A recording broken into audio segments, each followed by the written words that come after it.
Hello and good afternoon. Welcome to Super Husky Gaming. My name is Wells, and here I'm going to display my Relinquished Goat deck profile. This is one of my favorite decks to play in Goat, mainly because it has Relinquished in it, but I very lovingly and endearingly refer to him as Restinkquished because he stinks. But he's really freaking good, and he's probably the first monster in Yu-Gi-Oh that had one of those it's a goddamn novel effect. So long, in fact, the effect of the original card, the first edition cards, were so long, in fact, that they actually couldn't fit the condition of, the card that it must be ritual summoned by, like most other ritual monsters have.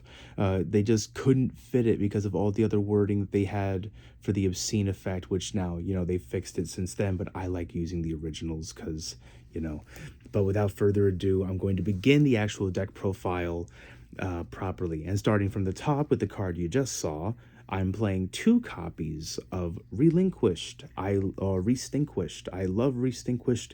He's really good for if you sort of treat him like he is a more fragile version of Thousand Eyes Restrict. You have to treat him like what he is. He's a very fragile version of Thousand Eyes Restrict. You have to, sort of take care of him, and Thousand Eyes can be played around pretty easily, and this guy can be played around about twice as easily as Thousand Eyes can be played around. So it's no longer just Tsukiyomi that plays around this guy. It's Tsukiyomi and everything else, because battle can't be stopped. So your opponent can take advantage of the fact that, even if they can't use like a spot removal card to get them off the field, they can still attack and just attack over, what you have. And when he has 0 attack points and nothing equipped to him, you can't inflict effect damage to your opponent via his effect. So if your opponent is smart and they play around, his actual ability and his protection, they can get around it on top of the actual spot removal that exists. But enough of me bashing on the guy.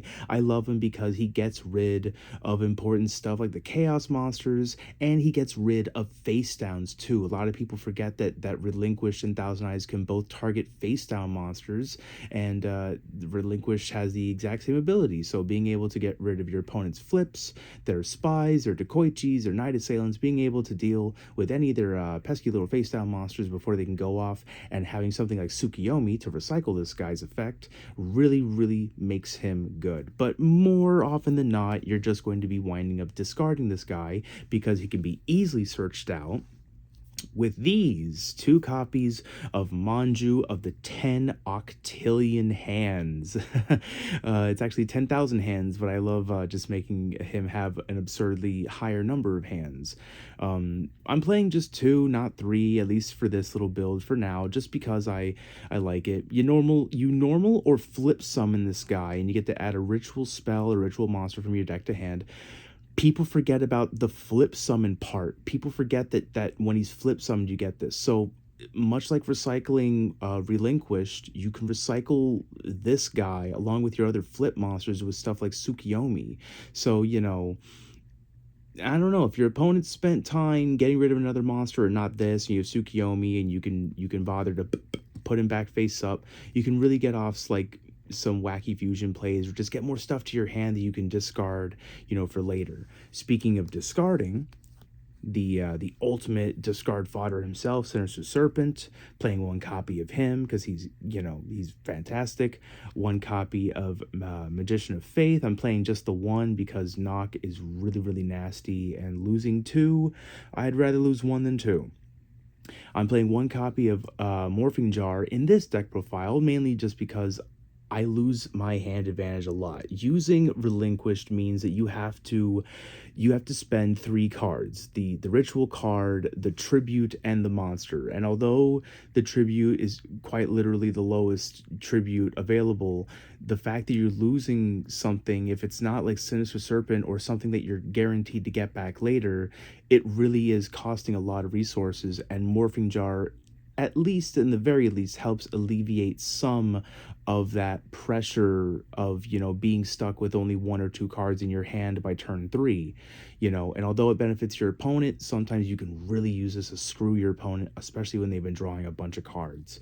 And people don't play this very often at the moment, so they might want to attack this and not know, and they'll be just a little bit surprised. But I like switching this guy up for Cyberjar sometimes, because Cyberjar is the man. I love him. But to continue on with the flip monsters, I've got 2 Night Assailants, just like Sinister Serpent. Got great discard fodder. This guy just gets back all your flips. And speaking of flips, I think to finish off the flip monsters, I got 3 copies of Dekoichi. This just sort of helps turbo the deck a little bit and just keep the deck kind of rolling. And you want to be able to, on top of the searches you get from Manju, you just want to get draw power and just play the deck like a bit of a chaos turbo deck on top of the Relinquished. Speaking of chaos turbo, we got the 2 Tsukiyomis. I was just talking about this guy earlier, and he extends everything. Tsukiyomi extends everything and extends your plays, and on the chance that you're playing against another deck that has flip monsters, or they're playing defensively for their early game, you can take total advantage of this with stuff like Dekoichi or Moth and really, really pop off. But you never ever want to take it, you never want to get too greedy with that, because you want to be able to keep your own plays rolling. That's why I love using Tsukiyomi for offensive plays, getting rid of my opponent's powerful monsters, their Kaikus, Berserk Gorillas, Goblin Attack Force, any of the beatdown stuff, But that doesn't do it for the monsters. To top off all the monsters, I've got the Sandgan. I freaking love Sandgan. This little critter's super great, searches out all my weak stuff. And then we have Tribe Infecting Virus to take advantage of the discarding. Breaker for breaking the back row. I got the 1 tribute, Zaborg, the Thunder Monarch. I freaking love Zaborg. He's, sorry about the glare, I really do apologize. Zaborg is just really good. Sometimes you're able to get those defensive plays off, or you're able to, hold off for a turn, and you get the tribute, summon him, and destroy a monster. It's really freaking wicked. But now we're going to finish off the monsters with the classic, I guess, chaos lineup. The 2 freaking Chaos Sorcerers and the 1 Black Luster Soldier, Envoy at the beginning. It's really pretty. Actually, I should switch this out for my other one that I have. There you go. The Invasion of Chaos one that my buddy Pedro gave me. Is freaking awesome. Beautiful. Yeah, just the basic Chaos lineup, because the deck, although the deck has Relinquished in it and you can play Relinquished, the main focus of the deck is just being able to get stuff like Relinquished in your hand so you can discard it later and fill up your grave more easily for the Chaos plays. That's why I'm considering maybe putting in a 3rd Chaos Sorcerer. But we'll see how this build works for later. But that does it all for the monster. There's a pretty nice monster lineup. I like it a lot. And now we get to move on to the spells. So my first spell, Pot of Greed. My Pot of Greed magic card. This card lets me draw 2 cards to refresh my hand. And then this Graceful Charity. This lets me draw 3 cards to refresh my and then we got 1 Black Illusion Ritual. I'm not playing more than just 1, because I've got the 1 Manju. I really don't want to clog my deck with too much ritual stuff, because if I wind up drawing 2 spells but I've already discarded like 1 Relinquished, having that extra spell just makes it discard fodder, and I'd rather have a monster to discard than a spell. Pretty great, low cost. I like it a lot. Heavy Storm for the destruction. Mystical Space Typhoon for the spot destruction. I like Heavy Storm in this especially, because it helps me do some little finicky little shenanigans, especially with Relinquished, because you take an opponent's monster, they play something, maybe they can't kill it, maybe they don't attack, they set a couple cards, goes to you, you can activate Heavy Storm, it gets rid of their cards and the card you've equipped, and now you can equip another one of their monsters. So it's really good for doing that. Mystical Space Typhoon is kind of there for those little types of plays too that you can do. Never forget about being able to do wacky shit with Restinkquished. Speaking of which, we got all the discard fodder, with Relinquished being one of them for Lightning Vortex. Not a lot of other decks really play Lightning Vortex. I love Lightning Vortex just for that multi removal, for getting rid of the chaos monsters, and because usually when a chaos monster comes out, there's another monster that gets played along with it that your opponent like spends their normal summon on, because they want to max out their damage. So this at least helps you retaliate against those types of plays if you survive, or just getting rid of something that's really annoying, like a Thousand Eyes, or a different dimension warrior lady, something that'll get in your way. But on top of the offense of this, I love the defense that comes with Swords of Revealing Light. I like to treat this card a little bit as like a draw 3 card, just because I like to treat its effect as draw 3 cards, or your opponent uses 1 card to destroy this, because giving yourself 3 turns to sort of work on a plan or gather cards is really important, and forcing your opponent to either use a spot removal or a heavy storm against this, it's really good. But your opponent can work around it, especially if you don't have other set cards with this, so always be careful with how you use it. But I love it. It's freaking awesome.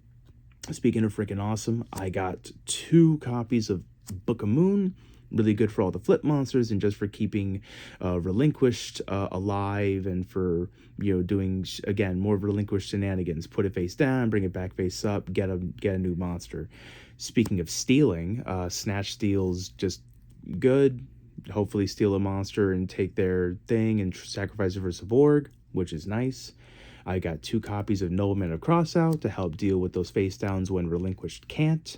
And I'm not playing the 1 Mind Control in this deck, just because I feel like, I don't know, it would be a little too cloggy for now for this build. But maybe later, maybe in a later profile. But that does it for the spells. I got a pretty thick pile of spells, almost about a little over 10, maybe 12, 13. So that's pretty good. But now we move on to the traps. Not a really big trap lineup, but for a chaos deck, a little bit. I've got 1 Dust Tornado for that spot removal. I love being able to just spot remove and get this and get rid of the opponent's face downs, just because back row against me is really powerful, and I kind of find it important to be able to deal with back row on a regular basis if I can. But doesn't always work out the way I want. I wind up drawing this when I'm about to get attacked by a bunch of stuff. But that's where Mirror Force, Saint Beria, Mirror Force comes in handy. Mirror Force is just really good. Good like Torrential Tribute for getting rid of all the opponent's monsters on a summon. Ring of Destruction for those wacky end-of-game plays when you're able to do a lot of damage. And then we move on to the discard cards. I've got 1 Raigeki Break and 2 Phoenix Wing Wind Blast. I like alternating between 2 Raigeki Break and 2 Phoenix Wing, or 2 Raigeki Break and 1 Phoenix. But right now, I kind of like the way I'm seeing it. I love the putting stuff on top of opponent's deck, and especially if it's something like a chaos monster where they used maybe the last light or the last dark in their grave to bring out a chaos monster. You can bounce it, and now they're drawing it, and now they can't get it in grave. And if you're playing it smart and that they don't have like a Thunder Dragon or some way to set up another monster in their grave, you can really screw with them. But I like this also for dealing with back row, but it's kind of hit or miss sometimes, because putting a card on top of the opponent's deck means that they're going to get it back. So depending on what they're getting back and depending on when they're getting it back, this card may or may not be super great. Just like Raigeki Break, putting something in the graveyard might not be the best decision, and putting something on top of deck might be better. But it's always that give or take that you get from the deck. I don't really have a fusion deck. I don't need one. but the entire deck really just revolves around having a lot of fun with this guy right here. I try my best to get Restinkquished off through his ritual summon when I can. I love being able to get him, on the field, even if it means that he most likely will be destroyed the following turn, which usually happens, especially when I'm trying to play him early game. But other than that, I really hope that you enjoy the deck profile, and I hope to do more in the future, and I really hope you enjoy those in the future. But I really hope that this profile might inspire you to want to maybe play Relinquished for yourself and enjoy it, and really have a lot of fun. But either way, I hope you have a great day and many more. Thank you. Bye bye.